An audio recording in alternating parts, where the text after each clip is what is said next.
tout le monde, bienvenue dans une nouvelle vidéo. J'espère que vous allez bien, j'espère que vous êtes dans l'esprit des fêtes et du temps de Noël. On est à seulement 2 semaines de Noël aujourd'hui, donc c'est super excitant. Moi j'adore le temps des fêtes, c'est tellement mon temps préféré de toute l'année. Donc en fin de semaine, avec ma grand-maman et ma maman, j'ai eu l'opportunité de cuisiner des tourtières véganes. Donc je me disais que peut-être que ça vous intéresserait si jamais vous savez pas quoi cuisiner dans le temps des fêtes, si vous êtes hôtesse ou si vous êtes un hôte, c'est ça? Un hôte ou une hôtesse?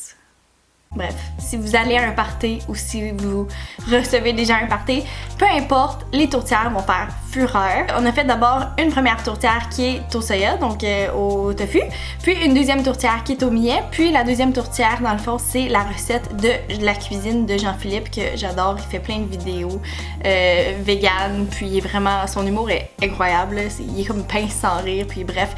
Je vous invite vraiment à aller le regarder sur YouTube. Il y a aussi une page Facebook, bref, il est vraiment hilarant. Puis ces recettes sont incroyables aussi. Donc pour la première recette au tofu, là on a été un petit peu trop rapide dans nos affaires, mais dans le fond on a juste fait revenir un oignon dans l'huile avec un paquet complet de fausse viande Saint-Yves. Puis on a mis également des patates en cubes. Pour ce qui est des épices, on a mis du clou de girofle, de la cannelle et du sel et poivre au goût. Et puis là, on laisse ça mijoter jusqu'à ce que les patates soient bien cuites. Ici, c'est mes beaux helpers, donc ma maman et ma grand-maman. Je les aime beaucoup. Je dis helper, mais c'était moi l'apprenti parce que je suis pas très bonne en cuisine.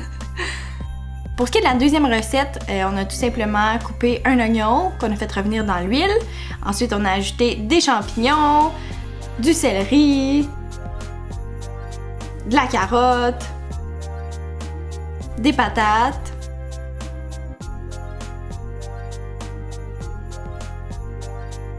de la sauce tamari,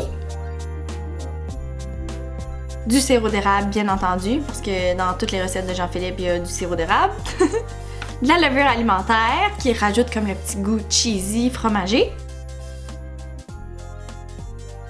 un peu de chapelure, de la pâte de tomate, du bouillon de légumes, et on mélange le tout. Puis pour les épices, c'est les mêmes que tantôt, donc du clou de girofle, puis de la cannelle, puis du sel et poivre au goût. Ensuite, on a ajouté le millet qui a été cuit au mélange, puis on a tout mélangé ça ensemble.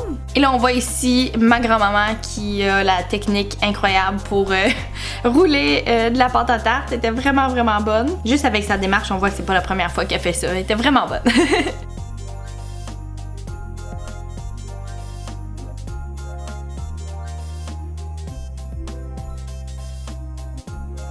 Donc une fois que les deux tourtières sont finies, c'est important de les laisser refroidir un petit peu avant de les mettre dans les pâtes à tarte.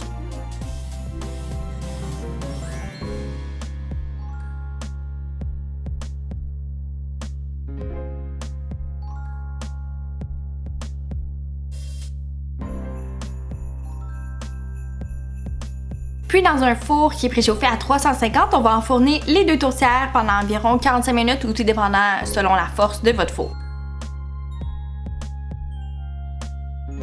Donc voilà pour les deux recettes de tourtières. Si jamais vous les essayez, dites-moi en commentaire laquelle que vous préférez entre les deux. Honnêtement, elles sont tellement différentes que je sais pas laquelle j'aime le mieux. Elle au tofu, elle rappelle vraiment comme un pâté à la viande, puis elle au millet, ben juste riche en saveur. Puis je sais pas, c'est tellement bon avec tous les petits légumes, là, donc sont différentes et délicieuses les deux. Dites-moi en commentaire en bas si vous avez déjà commencé vos préparatifs des fêtes puis que vous êtes déjà dans la cuisine à commencer à préparer à l'avance des trucs pour vous inviter ou si vous allez dans des parties. Puis restez à l'affût parce que j'ai une vidéo qui s'en vient prochainement sur 2 recettes de desserts qui sont très cochonnes et très bonnes. Donc sur ce, je vous aime beaucoup puis on se revoit dans une prochaine vidéo. Bye!